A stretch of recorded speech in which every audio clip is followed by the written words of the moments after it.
He wouldn't stop saying MIT.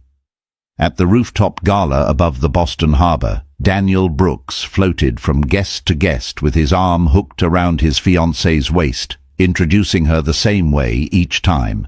"This is Evelyn, PhD in robotics, from MIT.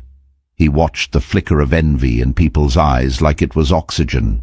Somewhere between the champagne and the speeches, he almost forgot there was a time he'd introduced another woman as his wife, Maya, who'd worked double shifts so he could chase his dreams. Then the crowd went quiet.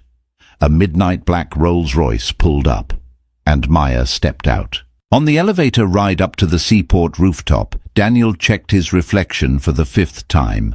The mirrored walls threw back a man in a tailored navy suit, hair swept carefully aside, jaw tense in a way that looked like determination if you didn't know him very well. Beside him, Evelyn scrolled through her phone, blue light reflecting off the thin silver frames of her glasses. She wore a simple black dress that somehow made her look even more brilliant, like all the unnecessary details had been stripped away. "You remember the Davises?" Daniel asked, adjusting his cufflinks. Venture capital, right? You showed me their LinkedIn profiles at 1 a.m., she said without looking up. "That's them. He's obsessed with Ivy League pedigrees. Just mention your work with the Media Lab if it comes up." She finally looked up, amused. "You mean if you bring it up?" Daniel flashed a quick smile. "It's a big night. I just want people to understand how exceptional you are." What he didn't say was how exceptional we are. He'd spent years feeling like he was one elevator ride away from being found out, that the right question from the right person would reveal that his MBA was from a decent but not top-tier school, that his childhood was more grocery coupons than country clubs, that he'd learned which forks to use from YouTube. But Evelyn was pure social currency. MIT, robotics, papers cited by people who wore cardigans and talked about Nobel nominees like neighbors. He'd once thought he'd feel this secure with a ring on another woman's hand. The elevator chimed, doors sliding open onto warm light and the soft hum of strings. A wall of glass showed the harbor below, dotted with boats like scattered teeth. "Ready?" he asked. "I'm here, aren't I?" Evelyn slipped her phone away. He placed a hand on the small of her back and guided her into the gleaming room as though he owned it. Within minutes, he found his rhythm. "This is Evelyn Park," Daniel said to a cluster of grey-haired men near the bar. "PhD candidate in robotics, MIT." Brows lifted, glasses paused mid-sip. "Oh, MIT, wonderful," said one of them. "What's your area?" "Human-robot collaboration in high-risk environments," Evelyn said, her voice modest but assured. "Specifically real-time decision systems." Daniel watched the way their attention shifted to her, radiant and hungry. Pride flared in his chest like a match. Their respect for her felt like respect for him, extended by proximity. He knew the exact moment he started relying on that feeling like a drug. It wasn't tonight. It was years ago in a cramped apartment in Somerville when his first boss had made a joke about state school kids getting lucky in front of the whole team and everyone had laughed. Even Maya had smiled thinly, eyes dropping.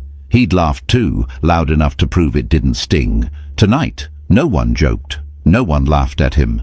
People leaned in.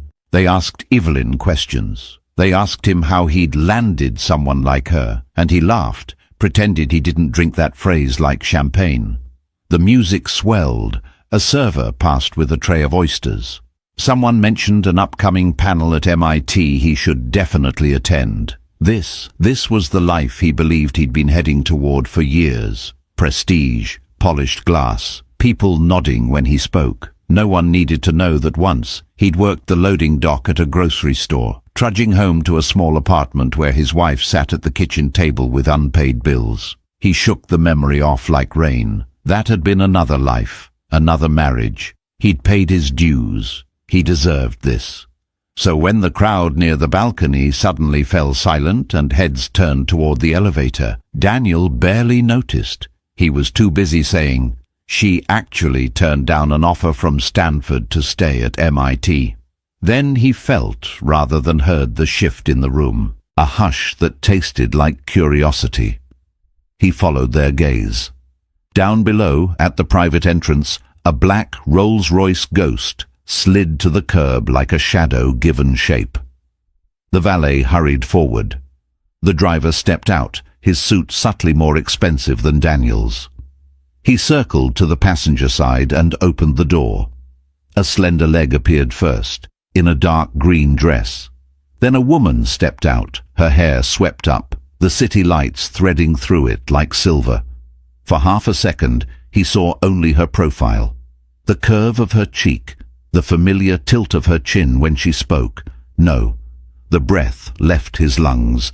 The years she'd been gone collapsed between heartbeats. Maya. 3 years earlier, Maya Alvarez Brooks had stood in a very different doorway.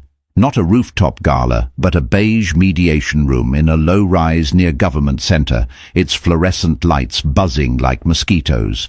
A pot of coffee cooled on a side table. The carpet was dotted with stains that could have been from dropped pens or spilled lives. Across from her, Daniel sat in a charcoal suit she'd once helped pick out.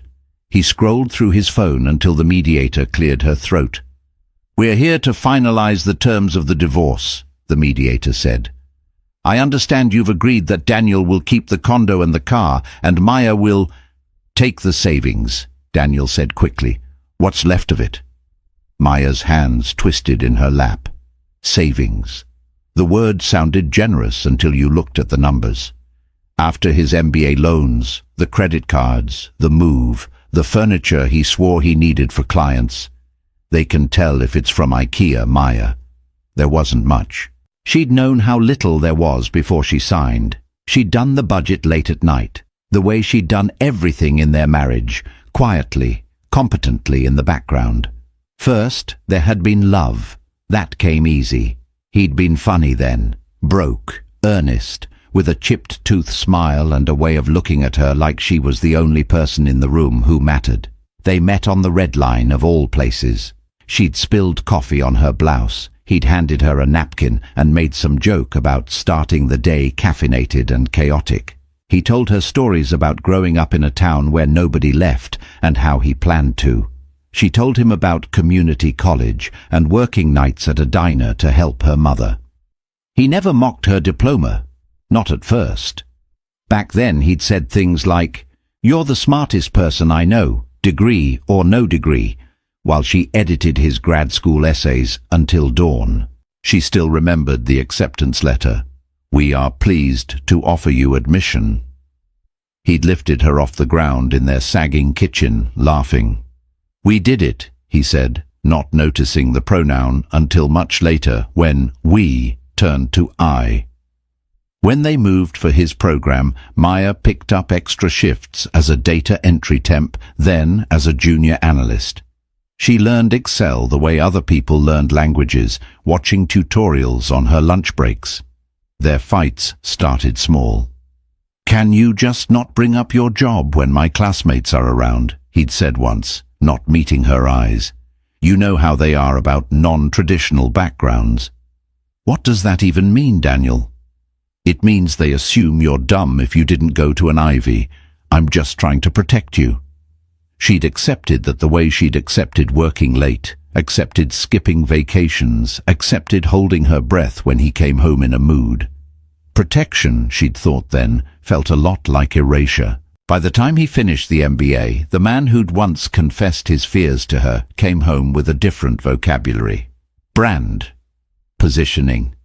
Perception. Somewhere in there he'd started perceiving her as a liability. It was subtle at first. Jokes about her little analyst job at a mid-size firm. Comments about how, in certain circles, credentials matter.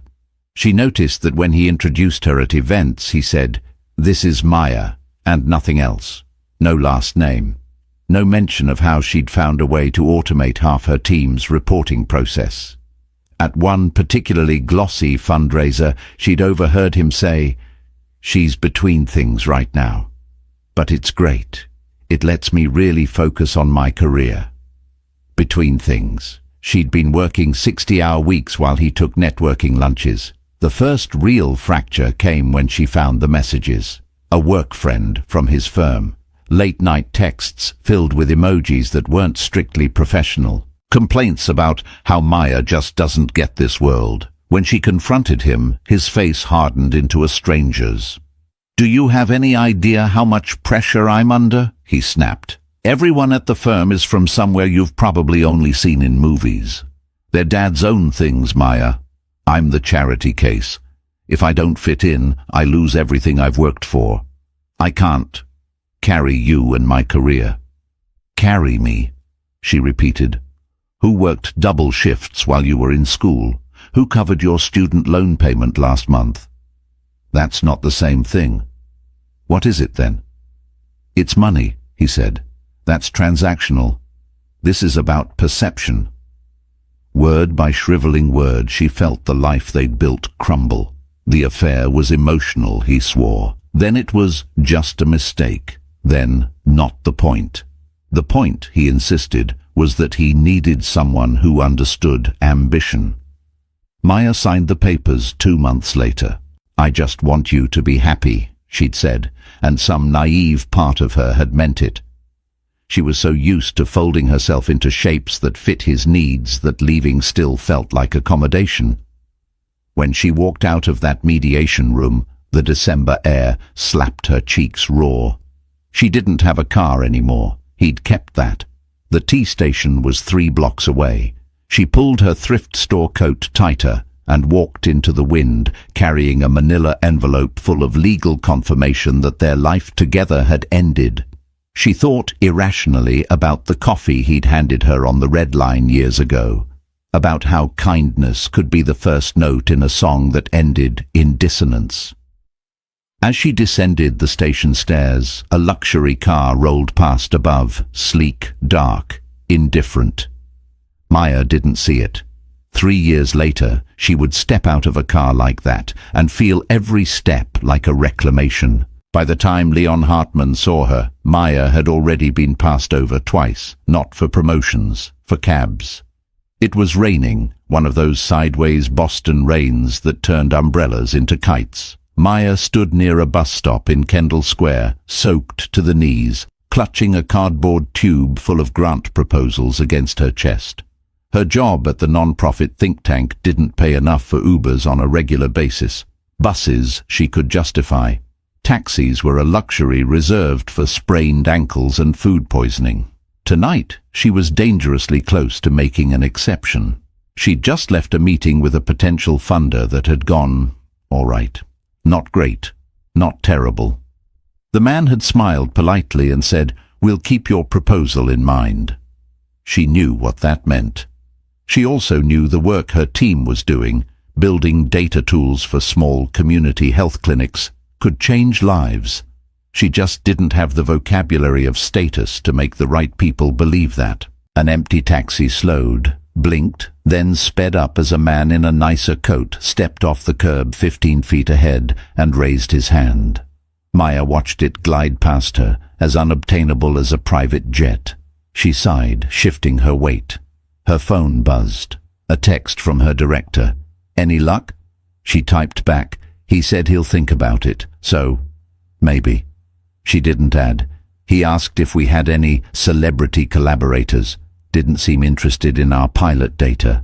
Across the street, a black Rolls-Royce Ghost was double parked, its driver scrolling through his phone. From the back seat, Leon watched Maya through rain-blurred glass. He'd just left a meeting that was the mirror image of hers, a private dinner with investors who'd begged him to lead another fintech round. He'd declined, politely, firmly. He was tired of multiplying numbers that already belonged to the rich. Hartman Capital had made him a billionaire before he turned 40. That had been almost a decade ago. In the years since, he'd gone from hungry to hollow. He'd started the Hartman Foundation to fill that hollowness with something that mattered. Housing projects, public health, education initiatives, anything that felt like atonement for the years he'd spent turning people's addictions to fast trading into his own profit. The problem was, even in philanthropy, people lied. They lied with glossy decks and staged photos of smiling children. They lied by omission, dressing up vanity projects as impact. So he'd developed a habit, watching people before he spoke to them. You could learn a lot from how someone treated a stranger, or how they reacted when things didn't go their way. He watched Maya watch the taxi drive by, her shoulders sagging for a moment before she squared them. She checked the bus schedule on her phone. The next bus was 19 minutes away. The rain intensified. She didn't move. "Who waits 19 minutes in this weather?" he murmured. "Someone who can't afford not to," his driver said without looking up. Leon made a decision before he'd fully articulated it. He opened his door and stepped out into the rain. Maya looked up as a tall man in a dark overcoat approached, his hair plastered slightly to his forehead. "Excuse me," he said, keeping a polite distance. "You just came from the Rosenfeld building, right? The Global Health Fund?" "That's specific," she said, startled. "Yes?" He nodded at the cardboard tube in her arms. "Grant proposal?" She hesitated. "I don't usually discuss work with strangers at bus stops." "Fair," he said, a ghost of a smile. "I'm Leon Hartman." Recognition flickered across her face, not the full-body jolt some people gave him, but something more measured. "The Hartman Foundation," she said. "Among other sins." She huffed a small laugh despite herself. "You were meeting with Rosenfeld?" he asked. "Yes, we're a small think tank, data tools for community clinics. It's not very sexy."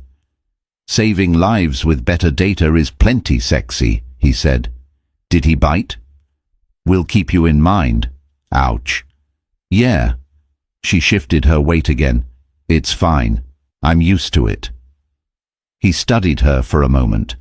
The way she didn't apologize for taking up space. The mixture of exhaustion and stubbornness. "What's your name?" he asked. "Maya." "Alvarez. Do you have a deck?" She blinked. "On my laptop." "Come show me," he said. "I have a car. It's warmer than this bus stop." "Look, I appreciate the offer, but—" he gestured toward the rolls. "I'm not trying to kidnap you. I'm trying to decide if my foundation should fund you." The rain drummed on the sidewalk between them. In another life, she might have refused out of principle. In this one, she'd learned that principals didn't pay for servers or staff. 10 minutes, she said. "And if you say anything creepy, I'm leaving." "I prefer my philanthropy non-creepy," he said dryly. In the back seat, she opened her laptop and launched into the same presentation she'd given Rosenfeld, but something shifted as she spoke. Maybe it was the way Leon asked questions that were about the work, not the optics. Maybe it was the way he listened without checking his phone. "You built this interface yourself?" he asked, scrolling through a demo. "Mostly," she said. "Our dev contractor did the heavy lifting, but the workflow is mine." "And you got 3 clinics to adopt it?" "Pilot program. Wait list of 7 more if we can get the funding."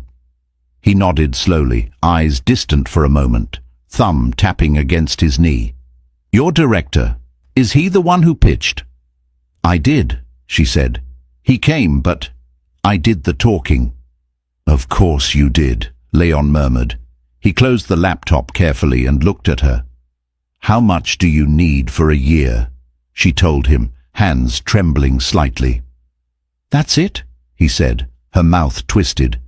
"To you maybe that's it. To us, it's everything." He considered that. "I'll fund you for 2. She blinked. What?" 2 years, full amount plus a buffer, on one condition. Here it comes, she thought.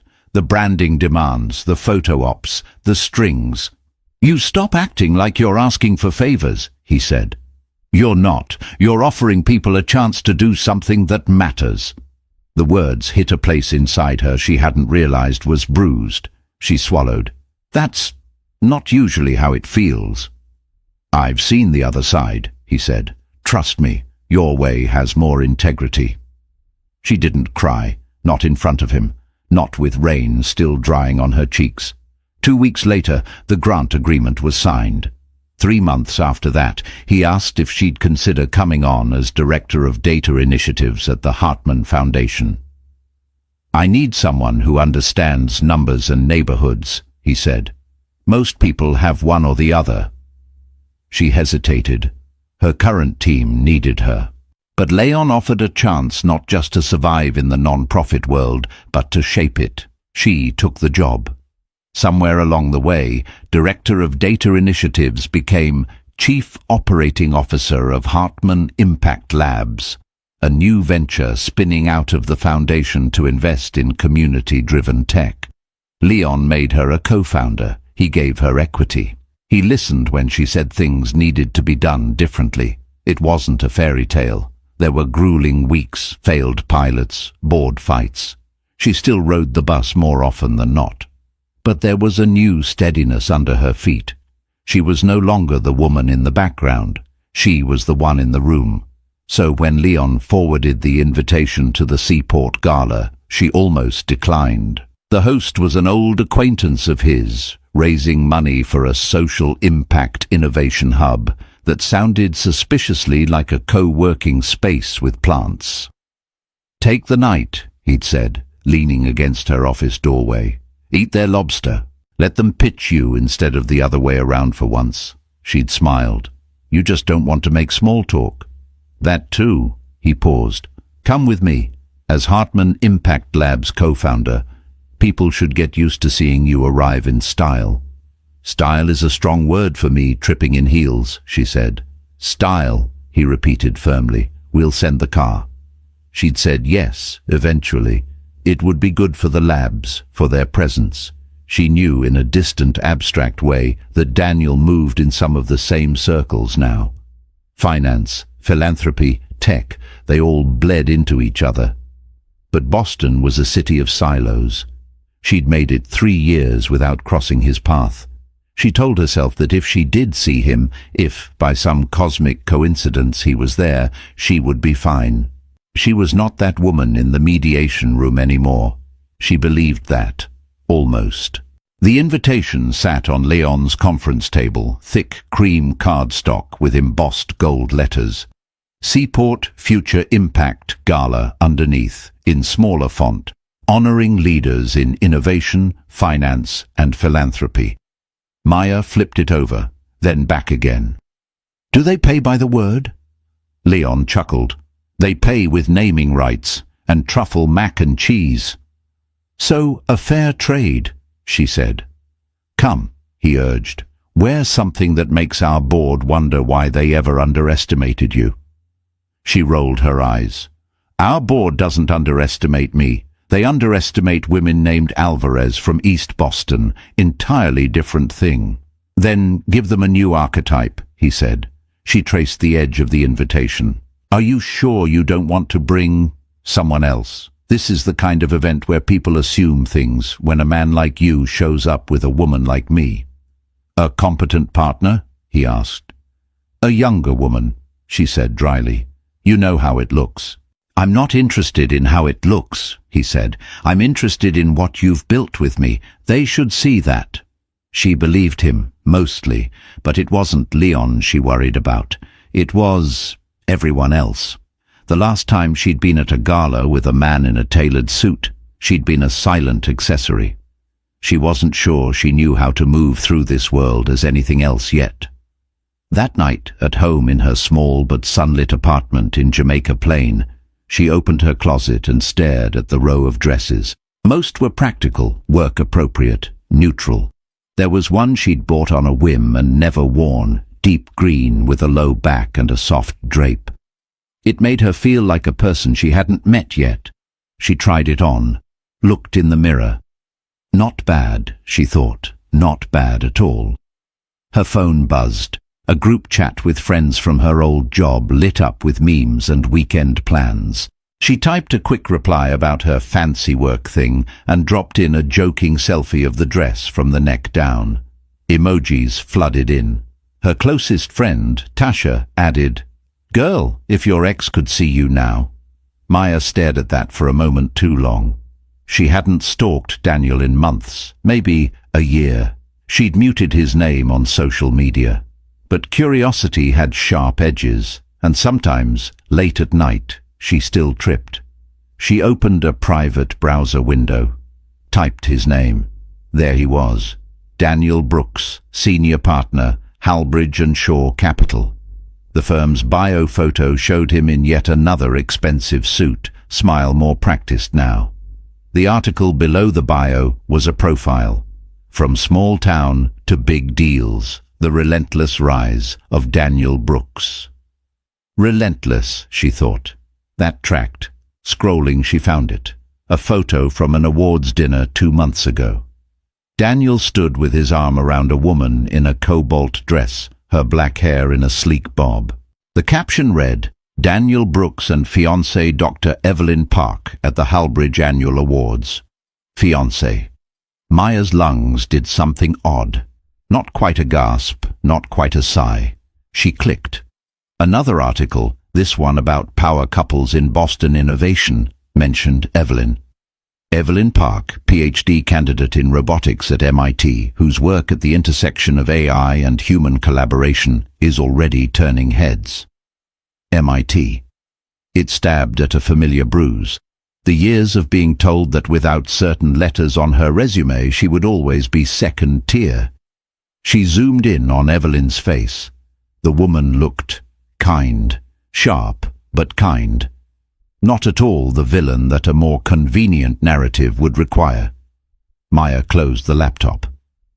Good for her, she said aloud, as if saying it could make it true. She did not want him. She hadn't wanted him in a very long time. But the thought of him, arm around someone with an MIT pedigree, using words like doctor and fiancé like accessories, it scraped against memories of arguments where he'd told her she was lucky he'd married her given his ambition. She took a deep breath. So what? She muttered. I built something too. She glanced at her reflection again. The woman in the green dress looked back, steady-eyed. If he's there, she thought. You owe him nothing. Still, when the Rolls-Royce pulled up outside her building a week later, she hesitated before getting in. The driver opened the door with a small nod. Ms. Alvarez. It still felt strange that Ms. instead of Mrs. Brooks. In the back seat, Leon looked up from his phone. Wow, he said simply. She smoothed her dress. Too much? Exactly enough, he said. Ready? As I'll ever be, she replied. As the car glided through the city, past the neighborhoods she knew and the ones she'd only started visiting after her life had recalibrated, she watched her reflection in the tinted glass. She didn't know that on another rooftop her ex-husband was about to say, she actually turned down Stanford. When the room went quiet at the sight of her arrival, she only knew that the ache in her chest felt old and new all at once. Conversation at the Seaport Future Impact Gala had a particular pitch, a low hum of deals being hinted at and favors being banked. Near the bar, someone laughed too loudly at a joke about SPACs. On the terrace, a woman in a shimmering dress said disruption twice in one sentence. Waiters circulated with trays of canapes that vanished before they could learn what they were. Daniel thrived in this environment. It was a game he'd finally learned the rules to. Of course, we're also looking at green infrastructure, he was saying to a man from a rival firm. I've got my eye on a few under-the-radar teams. Smart, the man said. And with your fiancé's background, you've got the technical lens covered too. Daniel squeezed Evelyn's shoulder. Couldn't do it without her. She smiled politely, but there was a faint stiffness to it now. He'd missed the moment it had appeared. Then the room's attention shifted. Heads turned toward the glass wall facing the private entrance downstairs. Conversation stalled mid-buzzword. What's going on? Evelyn asked. Daniel followed their line of sight. He saw the car first. A black Rolls-Royce Ghost, its chrome trim catching the city lights. It moved with the kind of quiet authority that screamed money even through soundproof glass. Is that Hartman's? someone near them murmured. Has to be, another replied. Who else rolls up like that? Hartman. Daniel's pulse quickened. He'd been trying to get a meeting with the elusive billionaire for months. A Hartman co-investment was like a golden seal of approval.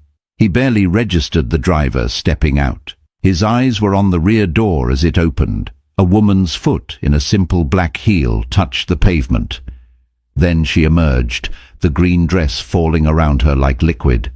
He saw the curve of her jaw first, the familiar slope of her neck. Memory crashed into him like a wave. Impossible, he thought. But there she was. Maya. The same. And not. Her hair was swept up, exposing the clean line of her collarbone. The last time he'd seen her in anything other than work clothes, they'd been at a wedding where she'd sat quietly while he talked shop. Now she moved with a different center of gravity, as though she'd finally realized she wasn't orbiting anyone else. The driver offered his hand. She took it with a small nod, then turned as another figure stepped out behind her. Leon Hartman. He was taller than in photographs, his presence somehow denser. He didn't put a hand on Maya's back or do any of the casual, proprietorial gestures Daniel was used to seeing men like that perform. He simply fell into step beside her. The two of them crossed the entrance like a slow-motion storm. "Is that—" Evelyn started. "That's Hartman," someone answered before Daniel could. "And who is she?" a woman whispered. "No idea," another replied. "But she arrived in his car, so—" The implication hung in the air like perfume. Daniel's throat went dry. He watched as the elevator doors on the far side of the room slid open, depositing Maya and Hartman into the gala's glow. Maya paused for a second, taking in the room. Her gaze swept past clusters of donors, tech founders and policy wonks. She seemed unhurried, unafraid. Then her eyes met his. The world shrank to the distance between them. For a split second, he saw the woman he'd last encountered in a beige room with buzzing lights and a manila envelope in her hands. Hurt, tired, trying not to show either. Then the moment was gone, her expression smoothed into something unreadable, polite, professional. She looked away first, turned to say something to Hartman, who nodded and headed toward a knot of board members near the stage. Maya started toward the bar. Alone. The crowd parted for her, curiosity prickling in her wake. "Do you know her?" Evelyn asked quietly. Daniel's mouth felt stiff. "That's my ex-wife." Evelyn blinked. "The Maya?" "Yes," he said. "How is she with Hartman?" "I don't know." The words tasted like acid. He watched as a small group intercepted her, organizers, from the way they beamed. Hands were shaken, air kisses exchanged. A woman in a blazer touched Maya's elbow with the easy familiarity reserved for peers, not guests. Daniel forced his shoulders back.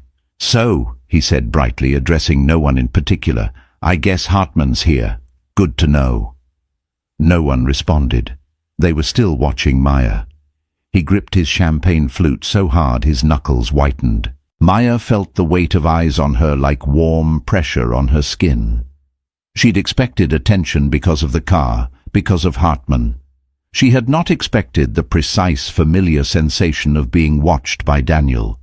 She'd spotted him the moment she stepped off the elevator. He hadn't changed much. A little more polish, a little less boyishness. The same slightly too pleased smile he put on when he felt scrutinized. Seeing him was like opening a door to a room she'd locked years ago and finding the furniture rearranged, but the smell unchanged. "Ms. Alvarez," she turned as the event organizer approached, breathless. "We're so honored you and Mr. Hartman could come." "Thank you for having us," Maya said, glad her voice came out steady.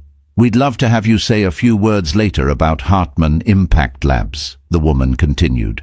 "Your work is exactly the kind of innovation we want to spotlight." "Happy to," Maya said before she could overthink it. As the organizer bustled away, Maya headed to the bar, grateful for the anchor of vanilla-scented wood and glass. "Sparkling water with lime, please," she told the bartender, coming right up. She was aware of Daniel moving closer long before he spoke. Some muscles remembered habits faster than the mind. "Maya," he said, voice pitched casually. "Wow, long time." She turned, schooling her features into something neutral. "Daniel?" she replied. "It has been a while." Up close, she saw the details, the faint lines at the corners of his mouth, the slight shadow beneath his eyes. He smelled like expensive cologne layered over something more familiar, a trace of the soap he'd always used. "You look different," he said, and she couldn't tell if he meant it as compliment or accusation. "People change," she said. "It's been 3 years." "Yeah," he cleared his throat. "I hear you're working with Hartman now." "Co-founding a new initiative with him," she said. "Hartman Impact Labs," he blinked. "Co-founding?" "Yes." She accepted her drink from the bartender. "We invest in community-driven tech." "That's big," he said. "It's work," she replied, unwilling to give him more than that. He laughed a little too loudly. "Come on, Maya. You always undersell yourself. It's your thing." She felt the old dynamic tug like a rip current. "I've been working on that," she said lightly. He opened his mouth, closed it again. His gaze flicked over her shoulder. "I should introduce you," he said. "This is Evelyn, my fiancée." Maya turned. Up close, Evelyn looked younger than she'd seemed in photos, but there was a steadiness in her eyes. She smiled, genuinely. "It's really nice to meet you," Evelyn said, offering her hand. "You too," Maya replied, taking it. Her grip was firm, calm. "Congratulations." "Thank you." Evelyn glanced between them, reading more in the air than Daniel probably realized. "I've heard a lot about you." "Hopefully some of it was accurate," Maya said. Evelyn's lips quirked. "Depends on the day." Daniel coughed. "Evelyn is finishing her PhD at MIT," he added out of reflex. Maya nodded. "I saw that. Impressive." "It's just school," Evelyn said, shrugging. "Useful sometimes, overrated others." Daniel shot her a quick side-eye, as if they'd rehearsed a different line. "MIT is never overrated," he said. Maya felt the old sting, then let it pass. "MIT is a name," she said calmly. "What you do with it is what matters." Evelyn studied her. "Leon speaks very highly of you," she said. "I read the case study on your clinic pilot. It's incredible work." "Thank you," Maya said, caught off guard. "You know Hartman?" Daniel asked Evelyn, surprise flaring. "We've crossed paths," Evelyn said. "He guest lectured at one of our seminars. Actually mentioned Hartman Impact Labs as an example of not useless rich people philanthropy. His words, not mine." Maya laughed, despite herself. "That sounds like him." Daniel's jaw clenched almost imperceptibly. "Well, that's great," he said briskly. "We're all in the same ecosystem now." "Looks that way," Maya agreed. He shifted, trying to regain control of the narrative. "We've been working on some new funds," he told Evelyn, though his eyes stayed on Maya. "I was just telling Greg about how your MIT research gives us a competitive edge, the technical credibility, you know." Maya heard the subtext as clearly as if he'd said it outright. "See? I upgraded." She took a sip of her water. "Daniel always did like having something impressive to point to," she said mildly, even when he'd done most of the real work himself. It took him a second to realize that was, in its own twisted way, a compliment. "Thank you," he said. Evelyn looked between them again, a small furrow in her brow. "So," Maya added, "how have you been?" The question was simple, but for once he didn't seem to have a rehearsed answer. "Busy," he said. "A lot of pressure at the firm. Deals, clients. You know how it is." "I do," she said. "We just measure different outcomes." "Right," he said. "Impact." He said the word like a foreign currency. A silence stretched. It wasn't comfortable, but it wasn't as jagged as she'd imagined either. "Excuse me, Ms. Alvarez?" A young man in an ill-fitting tux hovered nearby, clutching a notebook.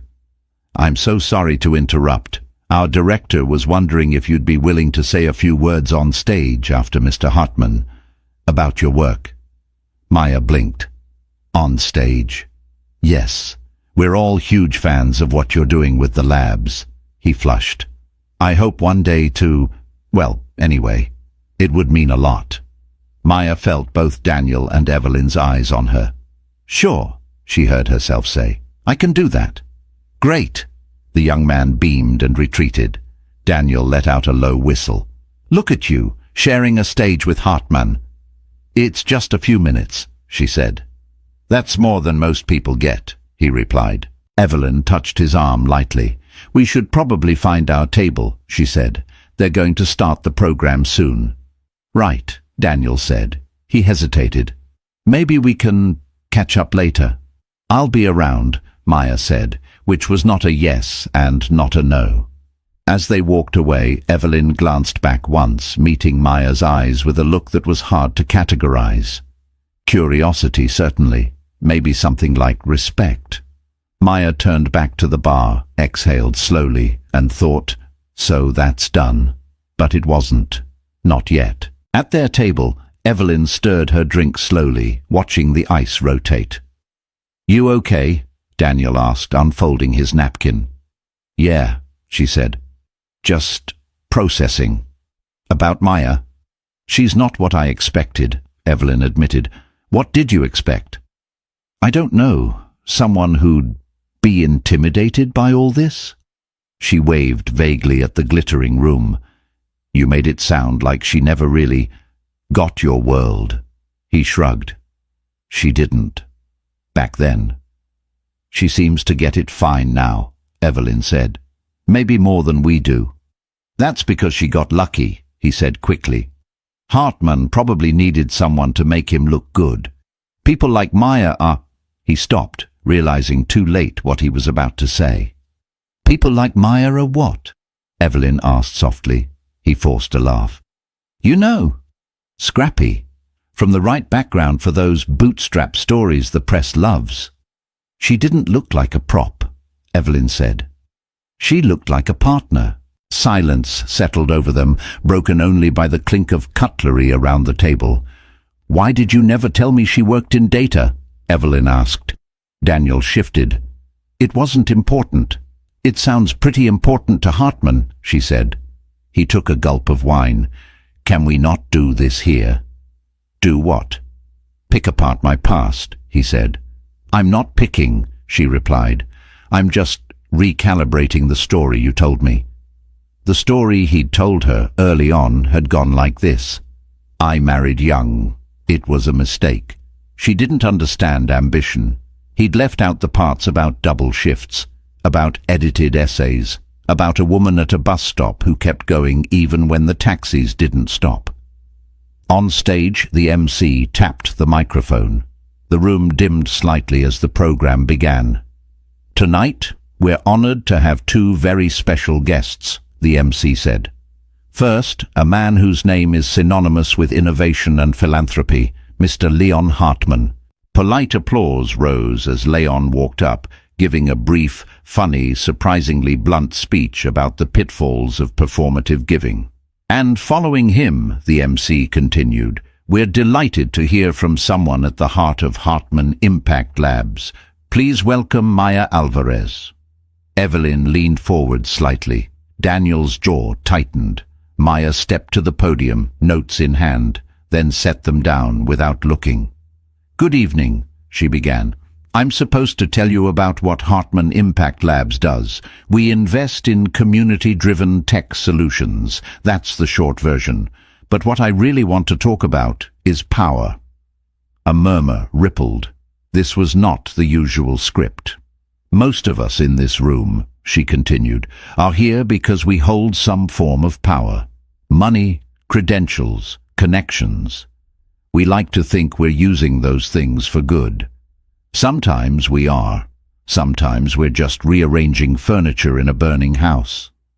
She wasn't raising her voice, but the room leaned in anyway.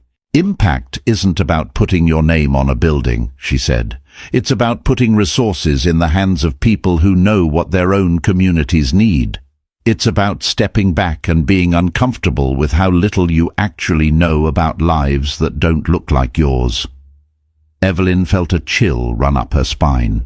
Maya talked for just under 5 minutes. She wove in data about clinic outcomes, stories of neighborhood advocates, and a quiet, pointed critique of foundations that demanded innovation but flinched at funding boring things like infrastructure and salaries. She did not mention her alma mater. She did not mention her title until the very end. "I'm Maya Alvarez," she concluded, "co-founder and chief operating officer of Hartman Impact Labs. Thank you for listening." The applause was genuine, warm. People stood. Evelyn clapped too, her palms stinging slightly. Beside her, Daniel's hands came together slower, as if he were forcing them. "She's good," Evelyn said quietly. "She's fine," Daniel muttered. "Fine?" Evelyn turned to him. "She just articulated more clarity in 5 minutes than half the panels I've been on." "You're biased," he said. "You're in that world too."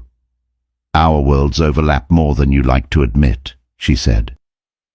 Later, when they circulated again, Evelyn found herself drawn into a conversation with a woman from a research institute.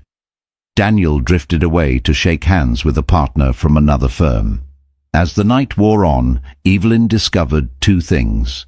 First, several people were more interested in talking about Maya's work than about Daniel's new fund.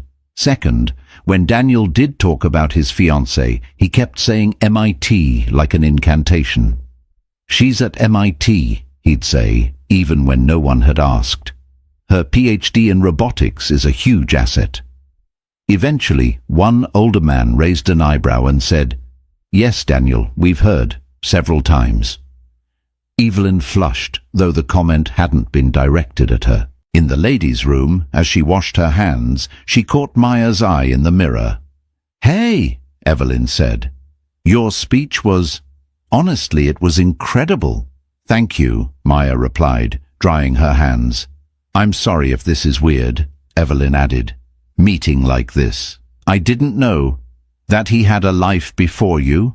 Maya asked, not unkindly. "I knew," Evelyn said. "I just realized tonight that I only knew one version of it." Maya regarded her for a moment. "Listen," Evelyn said, words spilling faster now. "If he's been unfair to you in how he talks about all this, I'm sorry. I know that's not my apology to give, but—" "You don't owe me anything," Maya said gently. "He does." "Do you regret it?" Evelyn asked. "Marrying him?" Maya thought of a Red Line train, a kitchen full of unpaid bills, essays written at 3 a.m., a mediation room, a bus stop in the rain, a Rolls-Royce. "I regret staying longer than I should have," she said. "But I don't regret leaving, and I don't regret who I am because of it." Evelyn nodded slowly. "Do you—" She hesitated. "Do you think he's capable of changing?" "That's a question for you," Maya said. "Not me." Evelyn swallowed. "Right." Maya tossed the paper towel, missing the bin slightly. She picked it up, corrected it, then turned back. "For what it's worth," she said, "you seem like someone who can define her own worth without anyone else's name attached. Don't forget that." Evelyn's eyes burned unexpectedly. "I try," she said. "Good." They walked out together. In the main room, Daniel watched them approach, his expression caught between pride and panic. The gala thinned out after midnight. Donors peeled off to private after-parties. Staff began stacking chairs. Maya stepped out onto the quieter balcony for a breath of air. The harbour wind was cold enough to raise goosebumps along her arms. She relished it. "You always did need to escape the room," a voice said behind her. She turned. Daniel stood in the doorway, hands in his pockets. "Old habits die hard," she said. "Do you remember that fundraiser in Back Bay?" he asked. You disappeared halfway through. I found you on the fire escape. I remember, she said. You told me hiding made you look bad. He winced. I said that? You did. He stepped closer, but not too close. You were great tonight, he said. The speech, the way people listened to you. Thank you. You really built something, he admitted. The words dragged out. So did you, she said. Different things. Yeah, he said. Different. Silence stretched between them again, but this time it was less barbed. I didn't expect to see you here, he said. Same, she replied. I didn't know you were with Hartman like that. Like what? You know, he said vaguely. Arriving in his car, taking meetings with his board. He doesn't do that with many people. He does it with colleagues, she said, and friends. Is that all you are? He asked, something dangerous threading through his tone. Colleagues. She met his eyes. What are you implying, Daniel? He looked away. Nothing, just people talk. And you believe them? She asked. I don't know what to believe, he said, frustration rising. You come in here in a Rolls-Royce making speeches about power. It's just a lot. It's a lot, she agreed, especially if you're used to me coming in on the tee and standing quietly behind you. He grimaced. I was an ass back then. Yes, she said. You were. He nodded, accepting that. You know, he said slowly, sometimes I think about what would have happened if we'd met later, after I got my act together, after I figured myself out more. You think timing was the only problem? She asked. I was scared, he said. Okay, is that what you want to hear? I grew up watching guys like me get chewed up and spat out because they didn't know the right people or have the right degrees. When I finally got in the room, I was terrified they'd realize I didn't belong. And you reminded me of where I came from. She flinched. I reminded you of your mother working 2 jobs? Of your father's broken back from the factory? That's what you told me you wanted to honor. He laughed bitterly. And then I got a taste of being the guy people asked for introductions instead of the guy taking their coats. I liked it. Too much. So I started talking like them, dressing like them, dating. He stopped himself. Dating above your station, she supplied. That's not what You think I don't know what you told people after we split? She asked, voice flat. That you'd traded up? He winced. Maya, I saw the posts, she continued. The pictures with Evelyn, the captions about power couples. I heard from people who overheard you say I never fit in with your world. He opened his mouth, closed it. I was angry, he said finally. I felt like you'd given up on me. I signed the papers you asked for, she said. After you cheated, after you told me I was holding you back. I was wrong, he said. Yes, she replied. You were. Another silence, this one heavy with things that would never be fully untangled. I'm sorry, he said quietly. For what it's worth. She studied him. Do you know what hurt the most? She asked. He shook his head. Not the affair, she said. Not even the divorce. It was realizing that somewhere along the way, you started believing that the people in this room were more real than the girl who held your hand on the red line. His eyes flashed. They weren't more real. They were just useful, she suggested. He sagged slightly. Yes, maybe. You used me too, she said. For stability, for ego, for a story about how you were the ambitious one and I was the anchor. He swallowed. I didn't mean to. I know, she said. That's the problem. He laughed once, harshly. You're different now, sharper. I'm the same, she said. I just stopped translating myself into your language. For a moment he looked like the young man she'd fallen in love with, stripped of all the armor. I really did love you, he said. I don't doubt that, she replied. You just loved yourself more, and you loved who you thought you could be with someone like Evelyn. He flinched. Don't bring her into this. She's already in it, Maya said, whether you acknowledge it or not. He shoved his hands deeper into his pockets. She's different. How? She gets this world, he said. She's from it. Her parents are professors. She speaks their language. And that makes her valuable, Maya said. I hope you see her as more than a credential. He bristled. Of course I do. Do you? He didn't answer. From inside, they heard music swell as the band started a slower song. I'm not here to punish you, Daniel, she said, or to prove anything. I came because it's my job, because I care about the work. Then why did you arrive in a Rolls-Royce? He asked, the bitterness returning. She smiled faintly. Because that's what our driver drives. So you don't. You and Hartman, she raised a brow, are colleagues, friends, co-founders in a venture where he's given me more respect than you ever did. He inhaled sharply. That's not a competition you want to lose, she added. Trust me. He laughed despite himself. No, I guess not. They stood in silence for a moment, watching the harbor lights flicker. I don't know how to fix what I broke, he said quietly. You don't, she said. Not with me. That's not your job anymore. Then what do I do? He asked, almost desperate. You start by being honest, she said. With yourself, with Evelyn. You stop using people as shields against your own fear of not being enough. You get a therapist. A therapist? Yes, Daniel, she said. You unpack why a guy from a small town who made it to big finance still feels like he has to scream MIT in every conversation or he disappears.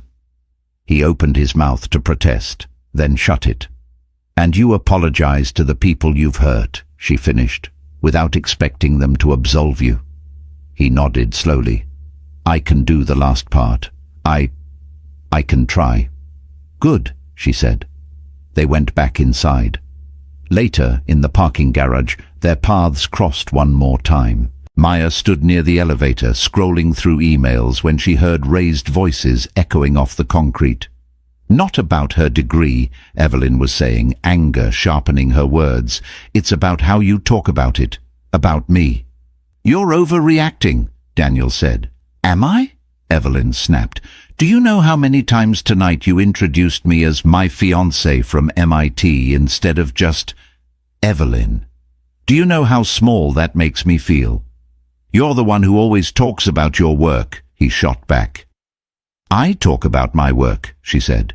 You talk about my resume, and you talk about Maya like she was some charity project you outgrew. That's not fair, he protested. Isn't it? She asked. Because from where I'm standing, it seems like you only know how to measure people by how they make you look in rooms like this. Maya froze, hidden behind a concrete pillar. She didn't mean to eavesdrop, but the acoustics didn't give her a choice. I love you, Daniel said. Isn't that enough? Love without respect isn't love, Evelyn said quietly. It's need. And sometimes it's fear. Silence. I need to think, she continued, about us, about this engagement, about whether I'm with you because you value me or because you value what my presence says about you. Evelyn, come on.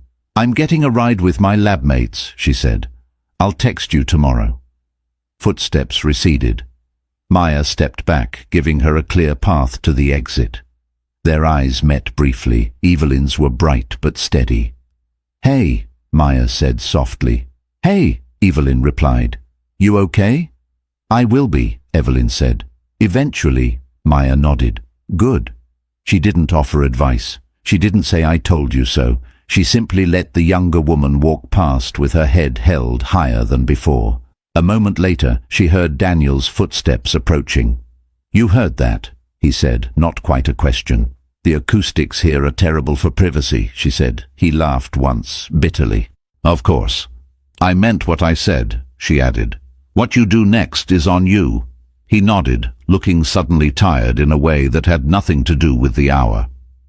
"They're bringing the car around, Ms. Alvarez," the driver called. She turned toward the ramp. The Rolls-Royce glided into view, its headlights washing the concrete in pale light. As she walked toward it, she felt Daniel's gaze on her back. She didn't turn around. The driver opened the door. She slid into the leather seat, the city's night pressing against the windows. "What did you think of the event?" Leon asked, closing his laptop. "Loud," she said. "Complicated."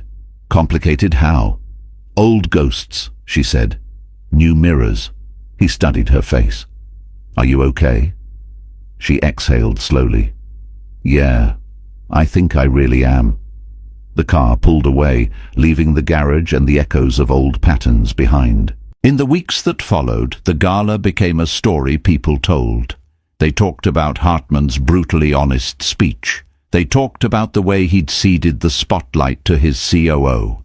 They talked about the mysterious woman in the green dress who'd arrived in a Rolls-Royce and out-argued 3 panelists in 5 minutes. They did not talk, at least not widely, about a conversation in a parking garage or an engagement suddenly on pause. Those stories unfolded in quieter spaces. Evelyn spent long nights in the robotics lab, her hands moving automatically as her mind replayed the evening. How her stomach had twisted every time Daniel said MIT like a trophy. How it had felt to hear Maya speak about power and realize that for all her degrees, she still sometimes handed her power away. 2 weeks after the gala, she sent Daniel a long email. She wrote about boundaries, about respect, about how she wanted a partner who saw her as a person first, not a credential. She wrote about therapy, not as a punishment, but as a possible path. She did not set a date for their wedding. She did not end the relationship outright. She asked for space while he figured out whether he was ready to be the kind of man who could be proud of her without needing to be reflected in her.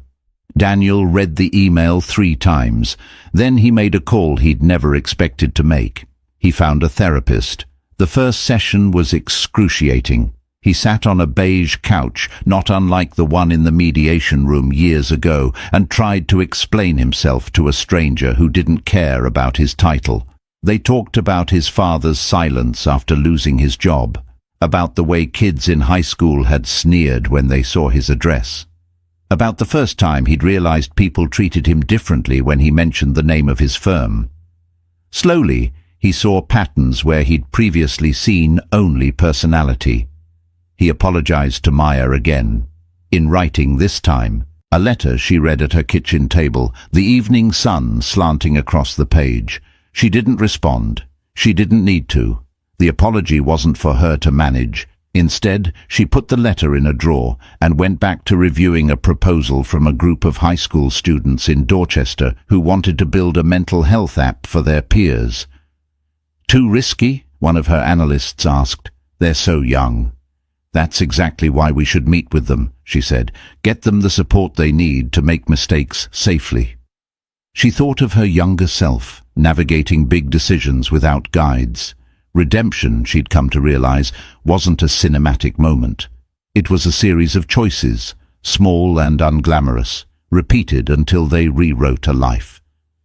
For her, redemption looked like using the power she'd accidentally gathered, titles, proximity to wealth, invitations to rooms she'd once only glimpsed, to open doors sideways for people who didn't speak the right language.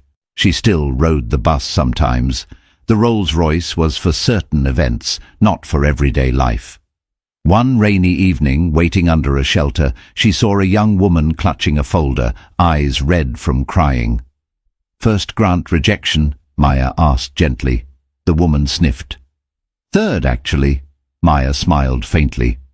"You're ahead of where I was at your age." She listened. She offered advice. She wrote down her email. She said, "It's not about making yourself smaller to fit their boxes. It's about finding the funders who understand what you're trying to build." She did not mention Rolls-Royces or billionaires. At Hartman Impact Labs, she pushed for transparency and community oversight of their investments. She argued with Leon about board seats and veto power. He listened, sometimes grudgingly, then admitted she was right more often than he liked to admit. "Remind me never to underestimate a woman from a bus stop," he said one day. "Remind me never to underestimate a billionaire who actually listens," she replied. Their relationship remained stubbornly unromantic, to some observers' disappointment. They were partners, in the truest sense, aligned in mission, willing to challenge each other, uninterested in adding a subplot that could derail the work. As for Daniel and Evelyn, their story didn't resolve neatly. They didn't elope or implode. They talked, they argued, they cried. Sometimes they laughed again. At one point, Evelyn suggested they attend a Hartman Impact Labs public forum. "Why?" Daniel asked. "Because we both have a lot to learn about power," she said, and she caught herself before saying Maya. "They're asking the right questions." He almost said no. Pride flared, then fizzled. "Okay," he said. They sat in a community center folding chair, listening to residents challenge the labs team. Maya facilitated, her voice calm, her posture open. Evelyn asked a question about algorithmic bias. Maya answered like she would with any other attendee, clearly, respectfully, with enough technical depth to satisfy. Afterward, they exchanged a brief nod. No more, no less. They didn't become friends. They didn't need to. But something in Daniel's understanding of his own story shifted. He stopped telling the version where he'd traded up. He started saying, when asked about his past, "I hurt someone who didn't deserve it because I was scared of being small. I'm trying to be better now." Sometimes people looked uncomfortable. Sometimes they leaned in. He learned to live with both. Maya learned to inhabit her own life without checking it against his shadow. One afternoon, she received an email from Tasha. "Saw this article. You're becoming a LinkedIn celebrity. Don't forget us when you're running the world." The article was a profile, From Bus Stops to Boardrooms, How Maya Alvarez is Rewriting the Rules of Impact Investing. She snorted at the title, but as she read, she realized that the parts that mattered weren't the glossy phrases. It was the quotes from clinic staff, from neighborhood organizers, from those high school students in Dorchester whose app was now in beta. They were the real story. She was just a conduit. That night, on a different rooftop, at a smaller gathering, this one organized by a local coalition, not a foundation, someone introduced her as Maya, who helped us get the funding for our clinic expansion. No titles, no cars, no billionaire's name attached. It was the introduction that meant the most. She stood there, the city's lights spread out below, and thought of the woman stepping out of a Rolls-Royce while her ex-husband watched. It had felt like a victory then. Now she understood. The real victory was walking into any room, in any clothes, from any mode of transportation, and knowing exactly who she was, without needing anyone else's astonished gaze to confirm it. And that's where we'll leave them. Maya, no longer the girl on the red line, but a woman who built her own seat at the table. Daniel, finally forced to confront the cracks beneath his polished surface. And Evelyn, wise enough to question a love that treated her like a resume. Sometimes karma doesn't arrive with fireworks. It pulls up quietly in a black Rolls-Royce, opens the door, and invites you to decide who you're going to be from now on. If this story made you feel something, anger, satisfaction, maybe even a little uncomfortable recognition, don't keep it to yourself. Hit like if you believe worth is more than a school name. Drop a comment telling me which moment hit you hardest. And if you want more real feeling stories about love, power, and second chances, make sure you subscribe and turn on the bell so you don't miss the next one. Thanks for watching and for staying to the very end.